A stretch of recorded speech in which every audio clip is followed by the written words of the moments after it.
to cook something that's actually very simple and yet very comforting and rewarding, that incorporates a lot of complex flavor that basically allows you to show off your chefy skills. So what we're going to cook today is something called coq au vin blanc, excuse my French, which basically just means chicken and white wine. To begin, let's have a look at the ingredients. So what we need first is chicken thighs. These are with skin and they are not deboned, so they have a bone in them.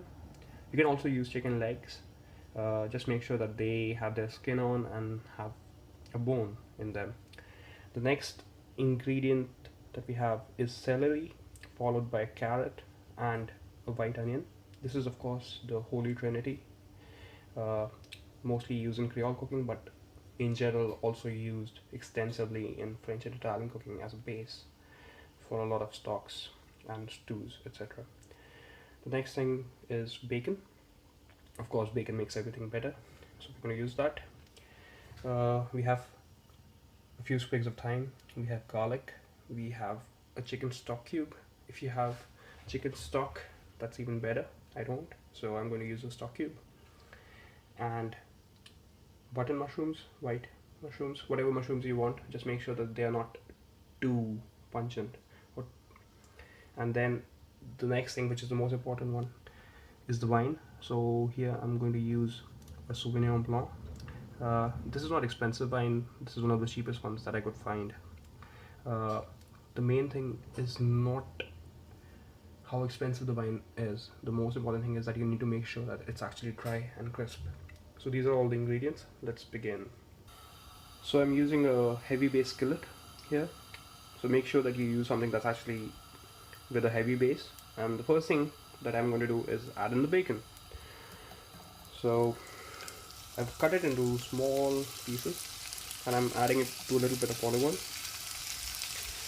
The thing that I want basically to happen is that I want the bacon to cook through and dry out and release all of its fat that I'm going to use to cook the rest of the ingredients. In the meanwhile, the bacon is cooking. What you want to do is basically apply salt and pepper generously on both sides of the thighs and give it a light massage basically. So it should basically cover both of the sides.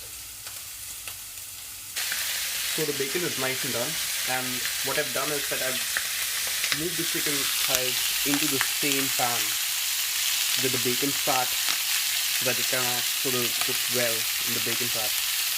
And now what we want to do is we want the chicken to cook nicely from both sides. So you want to keep it cooking on one side for about 4 minutes, and don't touch it in the meanwhile. You don't have to stir it or anything, just leave it to be, and after 4 minutes turn it around and let the other side cook. I'm going to cook it in batches of course because the skillet is not big enough for all the pieces.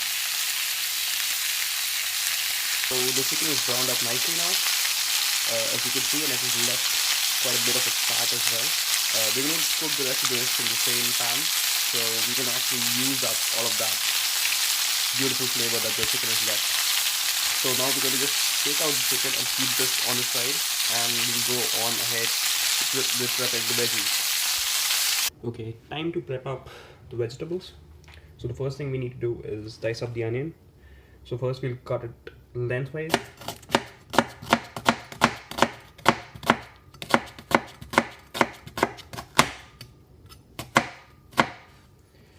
Just make a slit halfway, making sure that you never go to the very end, so that kind of gives you control over the onion.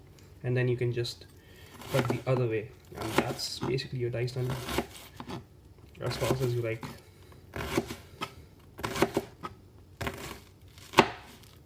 Another trick that you can basically use to chop up it even finer is that keep all of this in one group and then you start just chopping it up.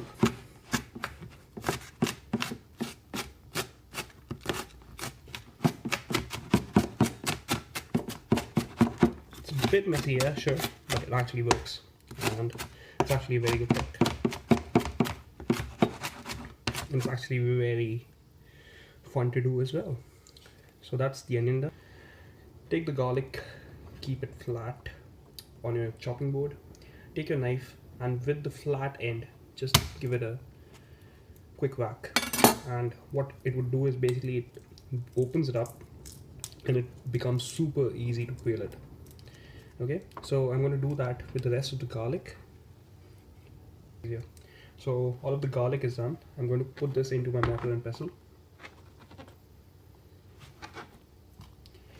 Add a little bit of salt to it.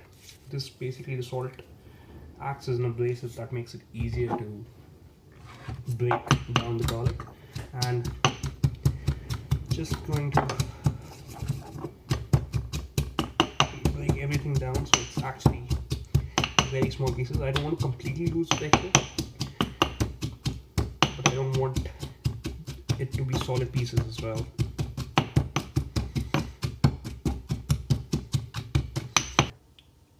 So the garlic is done. This is what it looks like, and now we're going to start cooking all of these vegetables. So this is our pan. As you can see, there's a lot of fat on it. I've removed a little bit. I've only kept what I think I would need, and once it's all warmed up, we have our veggies ready. So we have our carrots, our celery and our onion that we'll go in with, and subsequently we'll go in with the mushroom as well. So we've gone in with our Holy Trinity. What we want is that we want the carrots and the celery to soften up, and we want a slight brown on the onions, not too much. And once that is done, we'll go in with the garlic. Okay, so the onion is cooked through, as you can see, slightly browned up. I've added in the garlic as well, and I'll just wait for it to cook a little bit so the garlic is cooked through. So now I've gone in with the mushrooms, and we want the mushrooms to lose some of their moisture before we proceed to the next step. So now that the veggies are cooked, I'm going to go ahead and add a little bit of the wine. So again, to remind you, I'm using Sauvignon Blanc. The main thing is that it should be a dry and a crisp wine, and this one is. So I'm going to add this, and it's important to deglaze the pan to get all of those lovely bacon and chicken pieces that might be there. So just put in your wine and start stirring and start deglazing the pan, and basically that's scraping the bottom. So once I deglaze the pan, as you can see, I'm going to go in with the rest of the wine. I'm not going to use the whole bottle. I need some for myself as well. So I've used about just a little bit more than half. Well, probably a little bit more. So about 2/3, and we'll let it cook for a little while so that the wine loses some of its alcohol. And so I'll just let it cook a little bit on a slightly high flame. Once you make this dish, you'll realize how complex the flavors become just by the virtue of adding this wine. After the wine has cooked through a little bit and lost some of its alcohol, what I've done is I've gone ahead and I've added the bacon back in, and I've nestled all of the chicken pieces nicely into the pan. As you can see, they're all nice and cozy. It's a tight fit, I know, but they look happy enough. I'm going to add a sprig of thyme, 2 bay leaves, and chicken stock, which is basically 1 chicken cube that I've mixed with 450 ml of boiling water. So there you go. So everything is now into this one pot wonder. You need to bring the liquid to a boil, like you can see here. Once it comes to boil, you just need to bring the gas to the lowest and cover it and cook it for a good 1.5 hours. So I moved the pan to a back burner which has a lower flame, and I've kept it to the lowest possible, and I've covered it with a plate, and I'm going to wait for it for 1.5 hours to cook through, and in the meanwhile I'm just going to enjoy the rest of our wine and probably just read a book. Okay, so it's 1.5 hours later, and you can see that the chicken is cooked through. Everything has come together well, very nicely, and the veggies have disintegrated quite a bit, and it looks perfect. And that's all she wrote. Bon appetit.